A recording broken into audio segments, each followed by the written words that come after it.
Hello, guys. Hello. Welcome to our New Year's special podcast. Today we're going to be going over quite a few things. If anything, the goal is to talk about Iron Lung, but as usual, let's start with our little fun fact about each other. Your favorite children's book? When I was little, my parents read me scary stories to tell in the dark. I like that one. So was it just multiple scary stories in one book? Yeah, that was the main thing. It was like it was a little book, and it was just a bunch of short stories. Ooh. And then it had like illustrations in it. Oh no, not the visual aid. Yeah, like there was one about some girl who had like a big pimple, and she was like, "Man, I hate this." And then like she popped it, and a bunch of spiders just came out. Oh. And that was like the visual that was the visual. No. It was spiders coming out of her face. Oh, bro, that sucks. I'm That's so okay. sorry. No, don't be sorry. That's all right. My parents would read me a story every night. Every night. And then we put it in the drawer somewhere and we can't find it anymore. But that's okay. No, It's somewhere. I think that's for the better. It's somewhere. You find it one day and you like have kids of your own or not, and like, you pass it down and you're like, "Hey guys, so I got to experience this, now you get to experience it too." Who wants a fun story? Who wants a fun story? Yeah, there's multiple of those books, but I think we only have one. No. Oh, bro, I couldn't. No.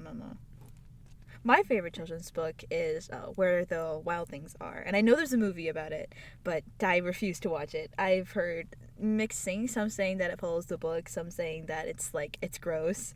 I saw the movie. I only remember the one scene where the kids gets eaten. No. And it's just, it's gross. He's all slimy. And it's gross. You know what reminds me? Like a good scene of somebody getting eaten. Like the only one that I was like, okay, I could see it, was Into the Woods, where the granny and Little Red Riding Hood gets eaten. And in the movie, they use a bunch of like fabric to like show Johnny Depp's stomach or the wolf that Johnny Depp plays. But I thought that was a pretty good imagery there, because then it's not gross and it's like, oh cool, yeah, you know they're in the stomach. But yeah. I think that's the only one that I kind of enjoyed. No, he's all claustrophobic and like slimy in there. Ooh. It's gross. Ooh. It's also been a minute since I've like read the book, but yeah, no, that's like one of my favorite ones, because I've seen just like the kid, he's just like, I just want to go home. Anyways, okay, so happy belated New Year's and happy belated Valentine's Day. Yeah. As we're writing this, as we're saying this right now, or saying what? As we're Recording. this.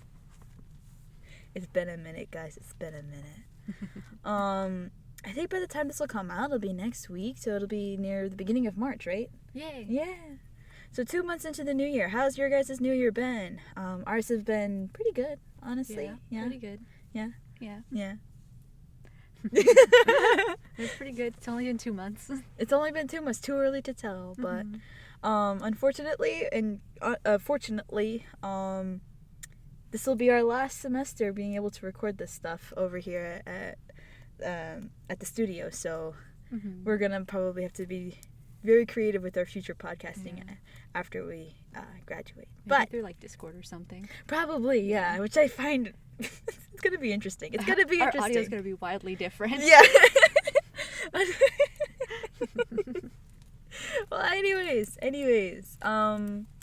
in Iron Lung, that is what we chose to do our New Year's and Valentine's Day podcasting on. And for JB's birthday, I bought tickets to the pre-show of Iron Lung, and we got to see that. And do you want to talk about the area for a sec? Because I don't know. I'm not from the San Antonio area, guys. I'm from California, as I'm sure you guys know. And the place that I bought the tickets, I didn't know was a sketchy area. Yeah, it was like, I think it was like South Side.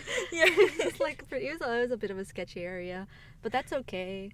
The theater we went to served us tacos, so That is true. that was a barbacoa bonus. tacos. That was the huge bonus.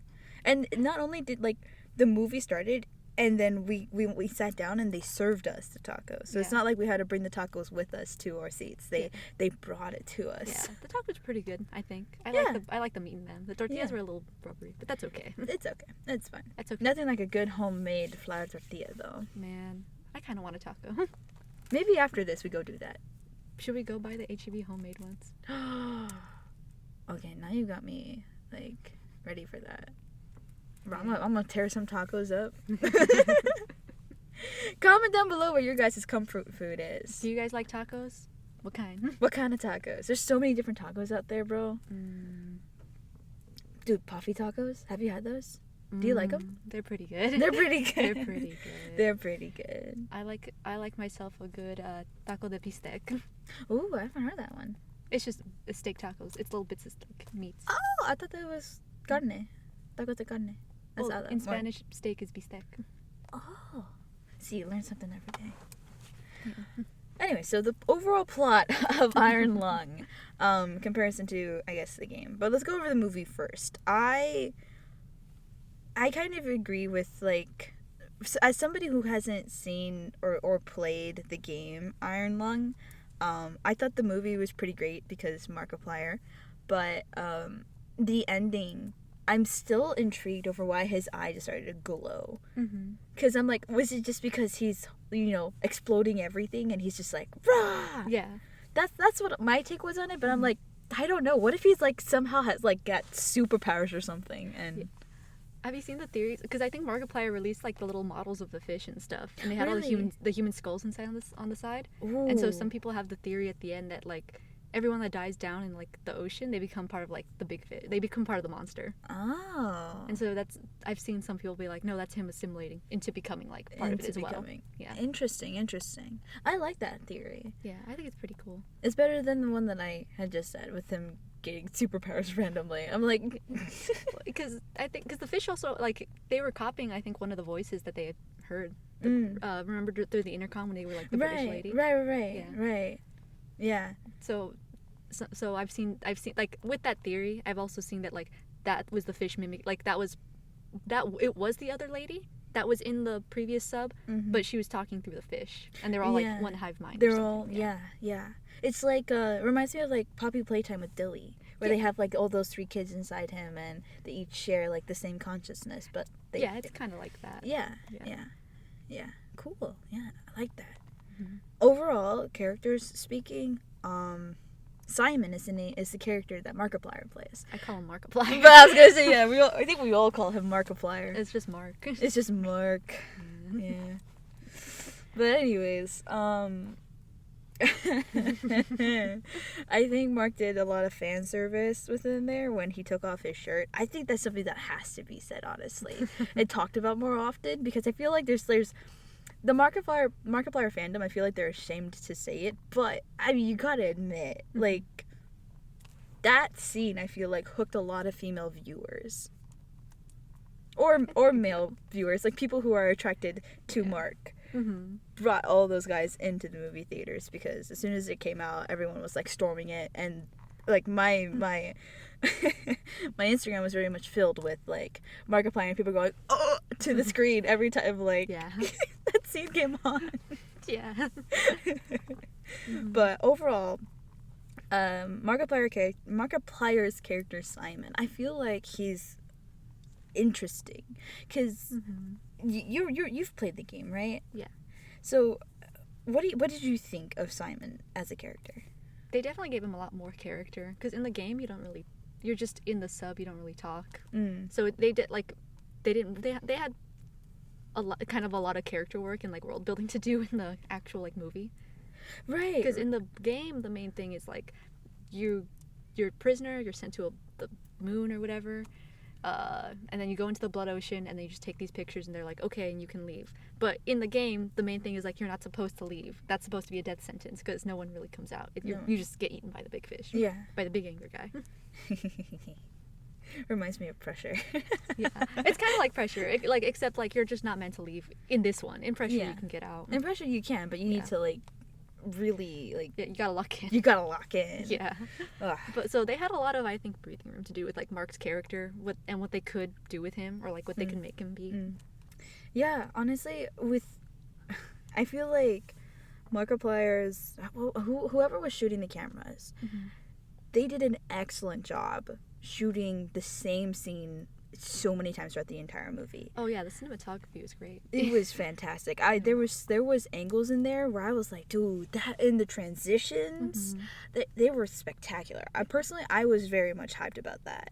Oh yeah, that was they did a lot because they only had one room to work with and it was great. Right, It was amazing. right. And they kept my attention throughout the entire span. And usually when you're in one room for so long, you're like, okay, I need something else. Yeah. Like, what are you doing? But this, it just kept. I was like, whoa. Yeah, I think there was one scene where like they panned down. It was like the navigation, like the little, yeah, and then it pans over to him. Yes, that was really good. That was really good. That was incredible. Yeah, I feel like whenever we talk about like directing and camera angles like that, like out of every movie, that specific shot is the one of my personal favorites. No, yeah, they did a really good job with the camera. Yeah. Like the cinematography was great. Absolute cinema. It's a cinema. And because they can't see this, we hit the cinema pose. Yeah, we hit the like asterisk cinema pose asterisk. Yeah. But yeah, I like Mark's character a lot. I think they did a really good job with him. I think they did too. I wish they did a little bit better with his background, and that build up of that. Yeah. I'll be honest. I thought going into the movie, we weren't gonna be in the sub the whole time. I thought we were gonna get like him getting put on trial and being sent to the sub, and then the movie goes from there. Yeah. I thought that was gonna be like the majority of the movie. Yeah, I would have appreciated seeing that, because then we know what he is, what he did, and why he's in the sub. Yeah, a lot of his backstory is like it's given to us by exposition, and so it's like, I don't know. I wish they would have shown us a little bit more than just told us like, well, you did this and you did this, and like they're just going back and forth. And it's like, okay. Yeah. They had the flashbacks, which I kind of appreciated. That was a different setting. I liked that. Yeah. Yeah. And plus, to give you a little bit more details about like who are his comrades, who was he talking about. Yeah. So I agree with that very much. Yeah, it's like how in like the Five Nights at Freddy's movie, they're doing like their other plot, and then like they have like the few minutes where he's in the pizzeria and he's like actually playing the game, putting the mask on and stuff. There's no way that would work. Listen, that was like that was peak. That was so awesome. Peak. I feel like the critics didn't know, like they're looking from a cinematography perspective, not from like a turning it from a game into a movie. Yeah. I think it's just an overall, like, because I feel like FNAF was made, I don't know. I feel like it's trying to go for a general audience, but I also feel like it's trying to do like, but this is also for the fans. This is also for the fans. Yeah, they're fan service. They're doing a lot. 6-7. 6-7. FNAF is a whole other topic we could go into. That's a whole nother rabbit hole. Yeah, that's a whole nother rabbit hole. But like, this one I think it did pretty good with the story it was given. Yeah. And if you guys want to hear us go down that rabbit hole, let us know. I'm sure we'd be more than happy to give you guys more detail about that. Yeah. But moving on, the lady that was like convict, like this is and that, and she was like, how dare you, like you idiot, it's radiation and things like that. I find it hilarious, and when we first meet her and she's wiping the blood off of like the window, you see her wipe, and then she's talking, and then you just see the more blood just and she's like, I'm talking to you. I thought she was kind of funny. I thought she was funny. I find it funny because she was at the very beginning. She was very much straightforward, and then she's like, "We need that black box. Yeah, it's worth more than my career right now." And I'm like, "Okay, why? Yeah, what's on there that's so important?" So I wish, and I know we get a quick like glance on the monitor of like what exactly is on there, which I think it was all the sample data of like the monster that's underneath there. So I was like, this is interesting. I'm intrigued, tell me more. But I wish I don't know, I like her desperateness at the end, but I wish it wasn't so desperate. Yeah I think her character, like, I liked it. I think maybe it could have been written a bit better. A little bit better. Just a little bit. But I I liked her. I liked how her and Markiplier like developed that sort of like, I guess, more friendly relationship where they could call each other on like a first name basis. Yeah, first name basis. Yeah. I agree. I like that too. But Daddy, I keep going back to the blood wiping scene. The scene where Jack gets like absolutely obliterated by Oh my god, by yeah. the stupid X-ray. X-ray radiation. That's yeah. his name, right, Jack? Or was it like? Is that? I think that's his name. I don't know. I'm gonna call him that. It's gonna be Jack. Yeah. But if his name isn't that, oh well. Please correct us. Please correct us. Yes. Yes. We're gonna get so many comments of like, it's this. Yeah. Correct me as well on the game. I haven't played it in a hot minute. I just remember like the basic story. That's fair. Yeah. No. Okay. I guess next would be like talking about the giant fish. Yeah, a giant ass monster fish. Giant ass fish. So, what did you think of it? Because I really liked that one scene. Like where the movie hit its most peak moment was when the fish spits him out, and we see it in its entirety. And I go, oh, that's a big fish. Oh. I liked it a lot too. I like the scene where he's like rising from the blood ocean, and you can see all the blood and stuff. That was like that was peak. That was. I think peak. that was my favorite part of the whole movie.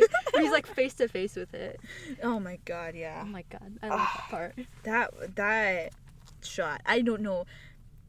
Markiplier said it was the movie with the most blood in it. He was not kidding. He was not joking. I don't know if there could be a movie where you beat that amount of blood. Unless you're like wading through a blood ocean the whole time. The entire time. Yeah, I don't know. What was that one movie where like the kid and the tiger's on a boat and they're just sailing through the ocean? If they made that ocean blood red and they called it blood, they're like, okay, cool, now we beat it. Yeah. You know, I feel like I'm that, just like, yeah. I think that's the only way. Yeah. I think that's Monty Pie, right? I don't remember the name. I don't remember the name either. I knew it had pie in it though. Something of yeah, something pie. Something of pie. Yeah. Let us know down below. Yeah, I don't remember the name. I know what movie you're talking about though. Yeah. And it's been a minute since I've seen that movie too, but I know that's mainly spent with like ocean time. I think that's the only way. That's the only movie who really has potential to be able to beat Markiplier's record of amount of blood within there. if we replace the ocean with blood. Yeah. Now I think Markiplier could also be in the run for the most amount of curse words within a movie. Every other sentence had Every a curse other word, sentence. dude. Oh, you gotta be fucking. It's like fuck. Ah. Even on like when he's typing, fuck you. I think he's in the running for that. Yeah. I feel like he could have done a little bit less, only for the fact that I think he was just trying to fill like the empty space. Yeah. Maybe change up the curse word, or I don't know. I don't know. I think he could have had a lot more like empty space where he just like isn't talking and he's looking through like the maps and stuff. But every other minute he's like, "Fuck." I think his fear with that was because at the beginning he already took in like that empty space. Yeah. Because we see him genuinely navigating, getting shit done, Yeah. and then when he goes up to the surface and he goes back down, he's like, "Fuck." Yeah. And I think. Going back to what you said, you know, with having more space of like filling in the gaps and him like locking in, could be beneficial. Yeah, I think just to set a bit more like of a tone where it's like, oh, he's in danger. Like maybe he's not saying anything as he's like, I guess looking at the X-rays and looking at the fish and stuff. Yeah. I don't know. I counted his swear. I counted like so many swear words, like when he was just down in the little duct. I was like, bro. Bro did not want to be in there at all. Like I don't have anything against cursing. I do it all the time.